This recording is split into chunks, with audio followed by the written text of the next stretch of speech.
time, right? Okay, great. All right, so start that again. Where are we and why is this so special? We are at the Wyland Gallery, Disney's Polynesian.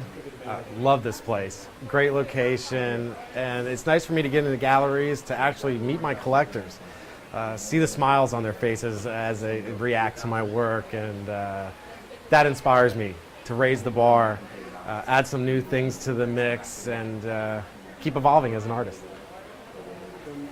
I always get smiles, and that's amazing. I mean, my work it's pure eye candy, and to know that I can make someone happy or make someone smile, that's inspiring.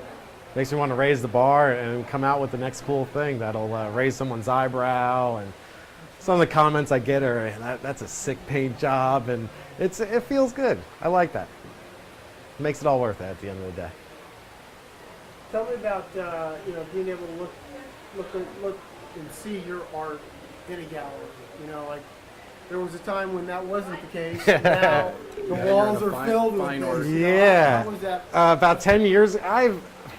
Besides a museum for a middle school field trip, my first art gallery experience was about 10 years ago in the Wyland Gallery.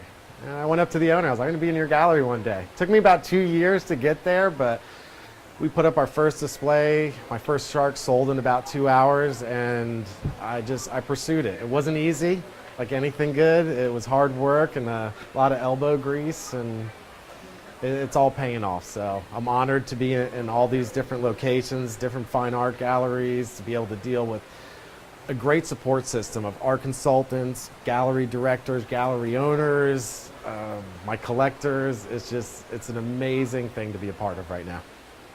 Tell me about what a great opportunity it is, or how nice it is to be able to create a custom piece for somebody. When someone commissions me to do a piece, I'm very hands-on with them. So they can come to me with a story and come to me with something that I can make them a part of the creative process. I don't really like being dictated on what to do, but what I suggest is, give me some colors, give me some ideas, and let me do what I do, and I will exceed your expectations every time.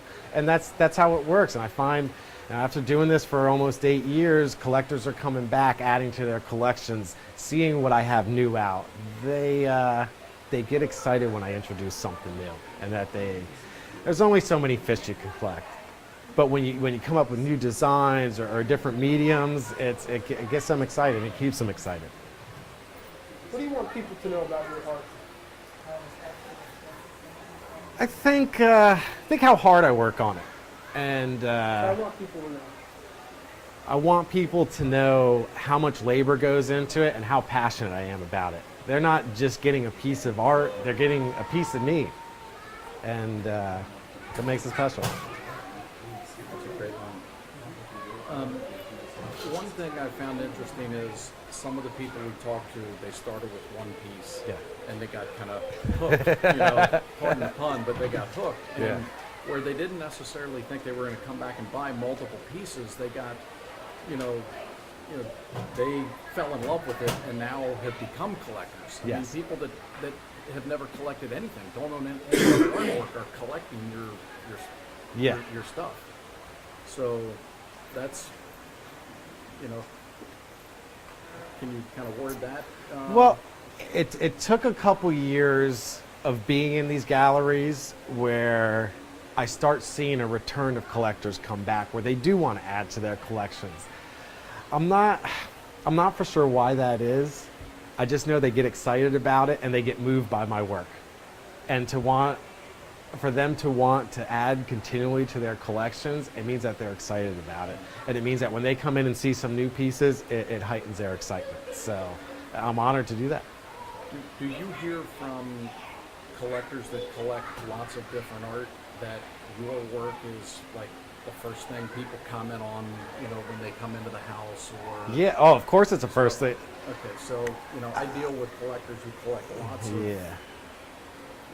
other things, and I have many collectors that collect a wide variety of artists and different mediums, and they'll come to me and be like, Chris, your shark is hanging on the wall, and that's the first thing people react to, which is great because the pieces, the colors, the metal flake, the medium, just the mold that I'm working on, it's in your face. You cannot help but look at it. Whether you like it or you don't like it, you're forced to reckon with it and react to it. Either way, I'm stirring up some type of emotion, positive or negative, it's all good. Where are you going from here? Where's Chris's art going from here? I'm going to continue to develop and evolve my present collections, the Jaws of Fire, the Disney fine art. But what's going on in my head right now is I want a piece that makes a difference, that either inspires other people or uplifts them, and taking one look at that makes you help you to be a better person, or everything's still kind of developing, but I want it to make a difference. So I think it's going to take an artist to kind of bring people together these days, and really help make a positive change, show some love. How about something that you had mentioned before about, we haven't talked a lot about the Disney scenario, but you had mentioned that, it's not easy to get, to do what, to get approved. Yeah. And that there are people who from the past who can't even get approved. That's something very special and, for you. Yeah. The Disney fine art was a game changer for me. And about a year and a half ago, I went to my agent and I was like, I want a shot at it. And he went through the channels and they said, all right, Chris, here's your chance. And I'm like, great. Took me 3 months to learn how to paint the Disney characters. But it was a lot of hard work. And at first, my first submissions got turned down. But like anything, you either give up or you come back and you nail it 100%. It was good for my kids to see that don't give up and come back. And 2 months later, I got my first 2 pieces approved. I mean, it's an honor to be able to work with the caliber of artists that are licensed to do that work, and to actually have my collectors receive those pieces and purchase them. I can barely keep up with the orders because they're all originals. They're all hand done. So maybe that's something that the Disney pieces are, all original. They're all hand done. Okay. And then maybe something about the layering or the grinding that gives dimension. Okay. So for the Disney pieces, 80% of them are done on aluminum, which is a new medium, very popular these days, very labor intensive. To reproduce them, they all have to be done by hand. So we'll do a multiple original series of 40 for each piece that is approved. Everyone is done by hand. So I'll grind the metal to get that background, that 3-dimensional look. We'll add the candy colors to color them and add the depth, and then all the characters are actually hand painted. So it makes it a little more special. Yeah. One of the things I'm passionate about is we do a charity every year for the National Kidney Foundation. It's the world's largest charitable surf contest, and it's awesome. What I do is I actually take my artwork and we make 5 Pro Division first place trophies, and the surfers go nuts over it. Not trying to brag, but I have yet to see a trophy that looks as good as what we put out there. And it's good. It's for a great cause. And again, my artwork is getting people excited. It's getting them jazzed about giving back a little bit. So I'm honored to be a part of that, and it's nice. It goes to a really good cause for people that are having either kidney failure or on dialysis and really can't afford to take care of that stuff. 100% of the proceeds go to those people. So I can actually see that my donation, where it's helping and how it's helping. We're not sending anything overseas, and it's really good to be a part of that.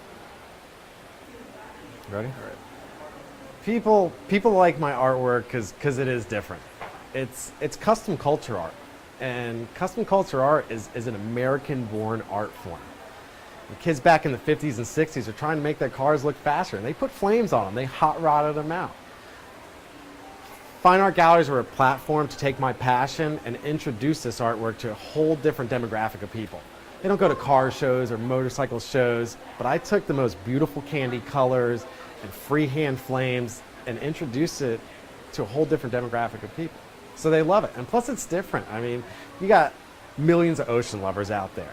So with all the species we do, we have something, whether they connect with it because they surf and they see it, they scuba dive, they snorkel, or they see it on TV or go to aquariums.